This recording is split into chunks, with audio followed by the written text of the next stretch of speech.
Well, another week, another story about scientists in Canada being muzzled. So we're in a position right now where the status of scientific knowledge in Canada is itself in crisis. Critics say some topics are particularly sensitive to the government.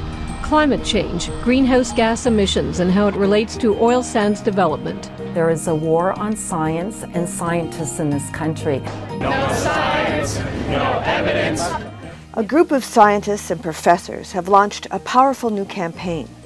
Its aim is to make us aware of the scientific information the Harper government has held back from the public. Thousands of scientists have lost their jobs. We've ended up with the cancellation, the destruction and closure of libraries and archives. So the materials that scientists have gathered and documenting environments in Canada over decades has been lost. The crisis has come about because the Harper government doesn't want you to know certain scientific information. Currently, we're on a need-to-know basis. The government has put the public on a need-to-know basis, and the message is, you don't need to know. The inspiration for the campaign, called Right to Know, came about when Dr. Myers learned that the effects of the tar sands is being held back by the government. A reporter told me, Carol Linnett, she'd been tracking research that was being done on the toxic load carried by animals living in and around the tar sands. So this is the contamination in the very animals. And so she had found a federal scientist who was doing research exactly on this issue, what the implications of those findings might be for the people who are eating those animals, right? So here you have First Nations communities and hunters in Alberta living off the land, actually eating these animals who are exposed to massive industrial waste and toxins. So when she made her request to the government, the request went all the way up to the Privy Council of Canada before it was denied by the Minister of Environment. You want to do science in these parts, you better get used to it and get over yourselves. It's not like scientists are the only ones being told to shut up in this country. No, it's everyone.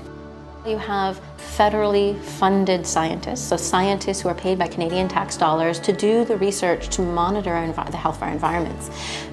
These are questions about public health and safety. These are questions about the viability and health of our ecosystems, biodiversity.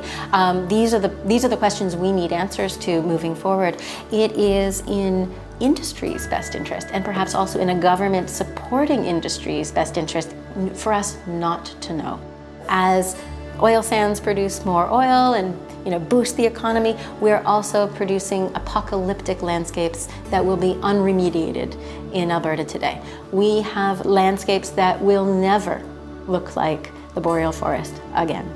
Right to Know is a letter-writing campaign that asks fairly detailed questions to scientists.